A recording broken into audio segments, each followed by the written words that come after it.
Ja sam Lana Nikolić, radio novinarka i voditeljka na Radio Beogradu 202. Pišem za razne stvari, između ostalog za Lisa Ulica i za Vice. Da, definitivno smatram sebe drugačijom, ali prevashodno po načinu života, mislim po nekim svojim odabirima.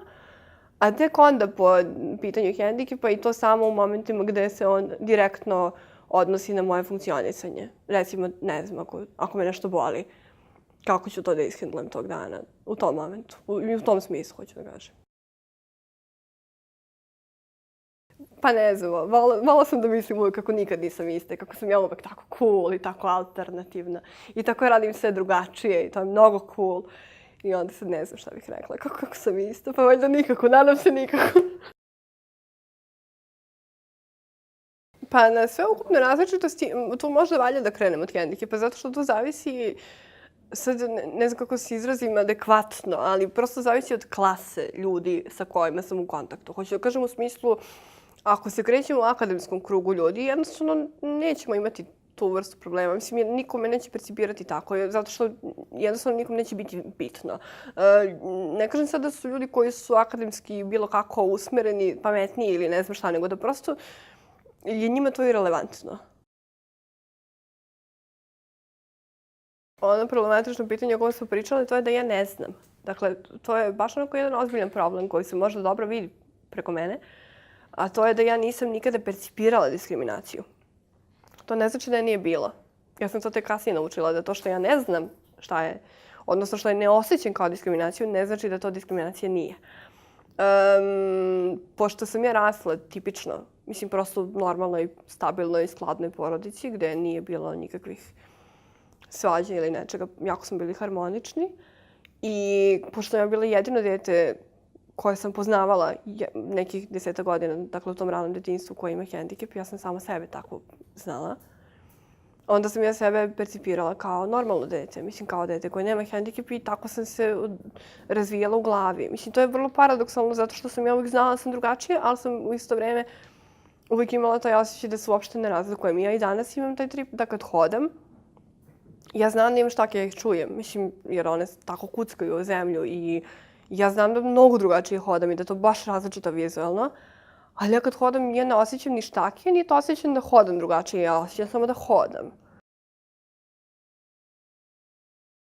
Pa jedini način na koji je to moguće izvesti, a da ja znam, je ovaj koji ja sad radim, dakle javno istupanje i javno govorenje i eksponiranje sebe, što je jako teško raditi. Mislim, to izgleda ležerno, izgleda kao da je meni bleja i lepo. Jeste, i lepo mi je, ne mogu da kažem da nije, ali jako je teško eksplicitno govoriti o sebi sve vreme, o nekim najličnijim stvarima, sa ciljem da neko to vidi, da neko to čuje, da nekog to utiče. Ja ne znam za drugi način, jer da znam, radila bih drugačije. Ja nisam od onih koji prebacuju na državu ili na ministarstvo ili ne znam šta, pa onda kao država treba ovo, država treba ono. Pa ne, mislim, treba prvo ja.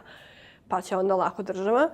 Jedino što bi možda preporučila jeste da se krene recimo sa nekom vrstom, pa da ne kažem dodatnog predmeta, ali nekog fakultativnog u školama ili nešto kao neke radionice, pa da deca krenu da imaju dodir sa tim, da se prosto uče i korektnoj terminologiji i korektnom ophođenju, ali stvarno, to sam već rekla ranije mnogo puta, to da zaista dolazi iz kuće.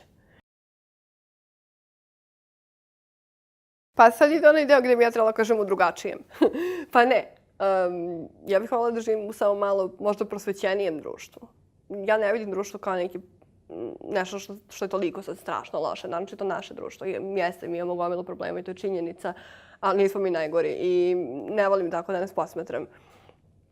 Voljela bih da živim u društvu gde prosto možda postoji veći prag tolerancije, gde su ljudi malo više obrazovani u tom smislu o tim nekim temama kao što je hendikep, kao što su, ne znam, LGBT osobe, kao što, ne znam, su sva ta neka pitanja o kojima niko ne govori, kao što je, ne znam, sterilitet koji je kao javna jedna etiketa, kao kako sad ovaj ne može da ima decu, zašto ne može. Mislim, takve neke stvari gde se ljudi prosto stavljaju određene kategorije. Toga bih voljela da nema tog etiketiranja i očekivanja društva od toga šta osoba treba da uradi u određenom trenutku i šta su njene, da kažem, dužnosti prema društvu ili prema zajednici i koji su sve to nepisani kodeksi. Voljela bih da to malo bude slobodnije, da se ne očekuje da vi, ne znam, Ako već niste na fakultetu da se udate ili ono kao da u nekom trenutku imate dečka, ako nemate, ju bože pa da nisi je lezbijka možda ili prosto te neke stvari da se malo provede, da malo tu prodišemo i možda da nam rastu deca u nekom malo mirnijem, ne znam, dobu gde neće biti ovoliko mnogo turbulencije i mladih koji rade 70 stvari da bi ono preživali. To bi volila da ne postoji. Da se zapitaš zašto to radiš. Stvarno, kao sad zašto to radim. Kao kad ustaneš ujutru pa pereš zube i umiješ se i onda kažeš sebi jao što sam danas lep ili ne znam. Tako pogledaš sebe u oči i kažeš pa dobro što ja ovo radim. Šta to meni predstavlja? Jel se ja osjećam bolje, jel se ja osjećam moćnije, šta me motiviše? Kao šta je ono što mene boli pa hoću da drugog nateram da se osjeća tako da ga boli. Ukoliko znaš da diskriminišeš, ukoliko ne znaš, onda možda možeš da pogledaš kako utičeš na tu osobu, da prema tome proceniš da si je možda postavio u situaciju diskriminacije, zato što diskriminacija ne mora potiče nužno iz tvoje želje da uradiš nešto loše, nego ona može baš da potiče iz želje da uradiš dobro. To je kao što ljudi kada razgovaraju sa mnom često stoje, ja sedim, ja se osjećam jako ružno i neugodno. I sad ti ne možeš to da znaš, zato što ti ja nikad nisam rekla da se osjećam jako ružno i neugodno, ali vidjet ćeš da te gledam mrko. Pa da, za vas koji ste diskriminisani, koji možda, eto kao ja, ne znate da ste diskriminisani, možda da počnete od toga da razmišljate šta je diskriminacija i da li ste možda nekad bili diskriminisani, da se pozabavite time. Ako vas uopšte zanima da se time bavite ili volite da živite kao ja u toj misli da vas niko nikad nije diskriminisao, da je vama mnogo cool. A ukoliko jeste diskriminisani i znate da jeste i prolazite kroz to stalno ili ste prolazili kroz to, prvo i osnovno je da se kaže. Dakle, onda kada skupite hrabrost da kažete i da odete po pomoć kod bilo koga, kome god da verujete. Ukoliko ne možete da kažete, sednite i zapišite, zato što je lakše nekad napisati, pa onda dajte nekom to ili pošaljite mailom ili što god.